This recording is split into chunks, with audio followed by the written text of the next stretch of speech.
Bismillahirrahmanirrahim. Assalamualaikum warahmatullahi wabarakatuh. Ismi Nisa Humairah والآن أدرس في الجامعة الإسلامية الحكومية فاطمة سكورنو بنغكولو. وفي هذه الفرصة سأقدم لكم جميعا عن بحث البلاغة، يعني عن المادة الكلام الخبري. Jadi sekarang kita akan membahas seputar kalam khabari dalam ilmu balaghah. Sebelum kita lanjut kepada pembahasan kalam khabar, kita harus mengetahui terlebih dahulu kalam khabar itu dia termasuk kepada bagian dari ilmu ma'ani, yang mana ilmu ma'ani ia juga merupakan turunan dari ilmu balaghah. Ilmu balaghah itu ada ilmu bayan, kemudian ilmu ma'ani sama ilmu badi'. Nah, dimana sekarang kita akan membahas materi mengenai kalam khabar yang termasuk kepada pembahasan ilmu ma'ani. Pertama, kita mengetahui terlebih dahulu pengertian dari kalam khabari itu sendiri. Mahtamal as-sidqu wal kadhb, yang artinya adalah suatu pernyataan yang mengandung di dalamnya kebenaran dan juga kebohongan. Jadi maksudnya di sini teman-teman semua, si pembicara itu atau si pemberi informasi bisa saja memberikan suatu pernyataan atau suatu informasi yang mana informasi yang ia sampaikan itu berupa suatu kebenaran ataupun sebaliknya, seperti itu. Jadi untuk kalam khabari ini perlu kita ketahui pertama, mutakallim adalah orang yang memberikan informasi. Adapun si penerima informasi itu kita kategorikan sebagai mukhatab. Adapun pola kalimatnya nih teman-teman semua, pertama dalam bentuk jumlah ismiyah. Contohnya ana muslimun, saya muslim. Yang kedua itu contohnya jumlah fi'liyah. Ja'a Ahmad, telah datang Ahmad. Kemudian teman-teman sekalian, kalam khabari ini dia terbagi menjadi 3 bagian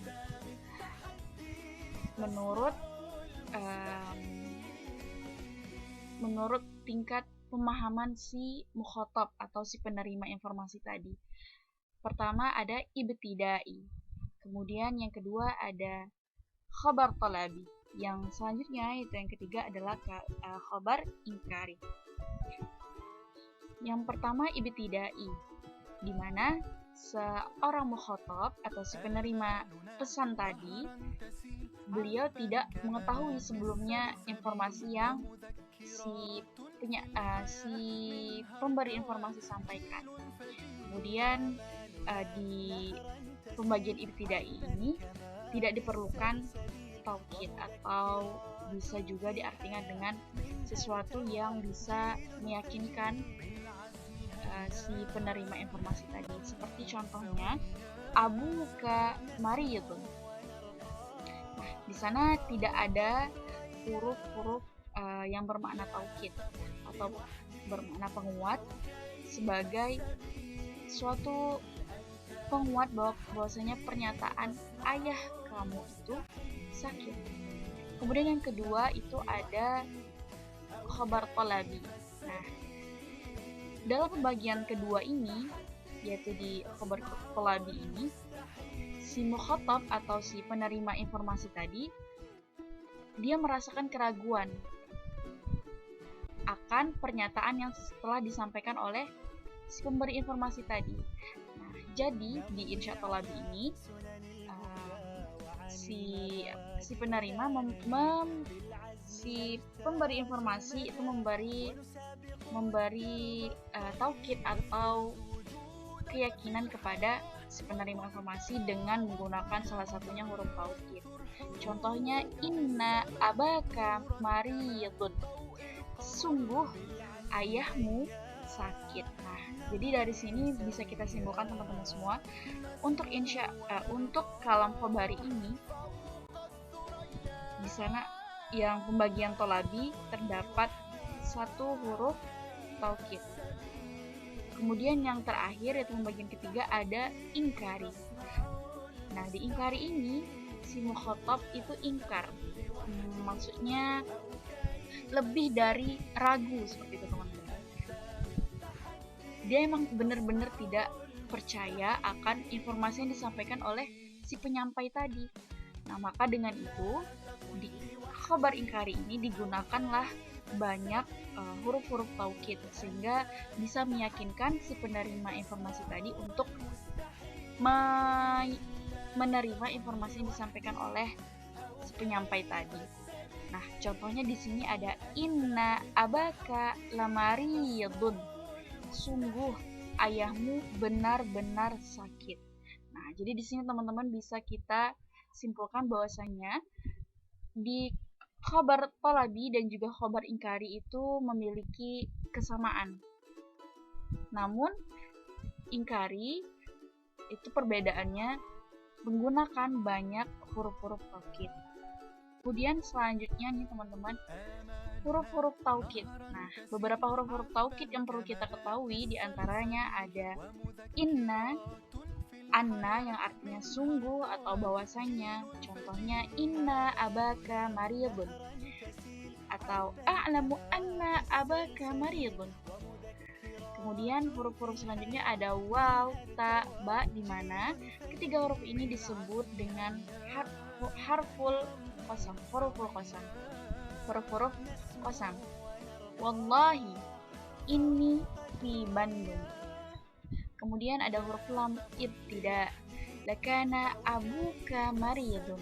Kemudian ada qad kana abuka maridun. Kemudian ada nun taukid al-khafifah.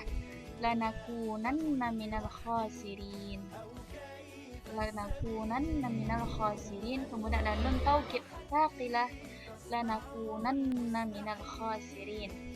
Kemudian ada harfut tambih yang mana huruf-huruf yang bermakna peringatan, ala inna nasrallahi qarib. Kemudian ada harfuz ziyadah, huruf yang bermakna tambahan, ma ana bimaridin. Dan selanjutnya nih teman-teman, adapun tujuan dari penggunaan kalam khobari ini, pertama, faidatul khabar, yaitu untuk menyampaikan pernyataan atau informasi kepada si lawan bicara atau kepada si pendengar. Contoh seperti yang tadi, abuka maridun. Kemudian tujuan selanjutnya ada lazimul khabar, di mana si pemberi informasi tadi, si mutakallim, beliau memberitahukan si penerima atau mukhatab tadi bahwasannya si mutakalim tadi memang benar-benar tahu informasi yang ia sampaikan. Contohnya inna abaka maridun.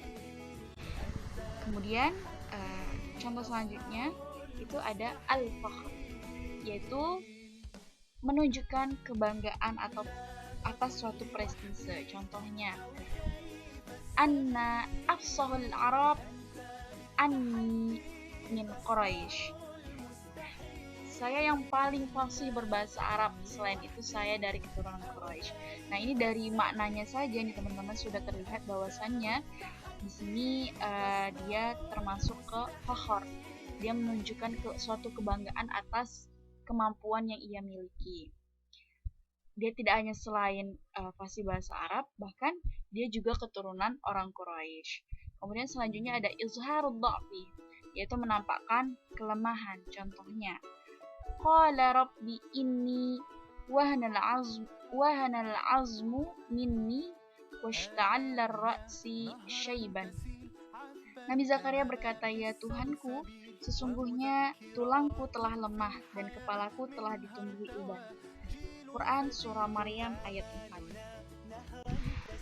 Kemudian ada selanjutnya itu at-tahassur, yang mana at-tahassur ini dari segi lafaznya bisa kita artikan sebagai penyesalan. Contohnya, falamma wada'atha qalat rabbi inni wada'tuha unsa. Nah, ini sepertinya ayat-ayatnya familiar nih ya teman-teman semua. Tepatnya di Quran surah Al-Imran ayat 36 yang artinya, maka tatkala istri Imran melahirkan anaknya, dia pun berkata, "Ya Tuhanku, sesungguhnya aku melahirkannya seorang anak perempuan." Kemudian yang selanjutnya itu aghrad min kalamul khabari, yang selanjutnya ada al-istirham, yaitu menyampaikan berita-berita yang memohon kasih sayang dan bebas kasihan. Nah, istirham dari kata istirham itu sudah bermakna tolak ya teman-teman. Jadi istirham itu sendiri artinya menyampaikan berita atau pernyataan untuk memohon kasih sayang dan bebas kasihan.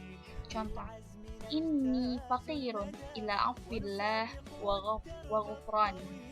Saya sangat mengharapkan ampunan dan juga maghfirah dari Allah Subhanahu wa taala. Bitaufiq wan najah. Jadi teman-teman semua, yang sudah kita ketahui dari kalam khobari tadi itu adalah suatu kalam atau suatu informasi yang disampaikan oleh mutakallim kepada si mukhatab. Nah, jadi penerimaan informasi itulah yang dipersoalkan dalam kalam khobari ini. Apakah si mukhatab tadi dia benar-benar belum mengetahui informasi tersebut.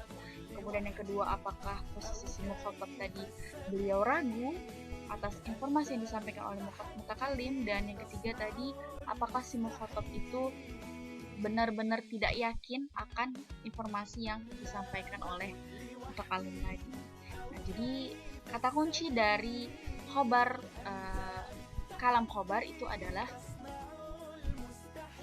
keadaan atau respon si mukhatab dalam menerima informasi atau pernyataan yang disampaikan oleh mukhatab. Mungkin hadza minni, afwan ala kulli khata'i, syukran ala ihtimamikum wa syukran ala istima'ikum. Narju ilallahil bikiram. Wassalamualaikum warahmatullahi wabarakatuh.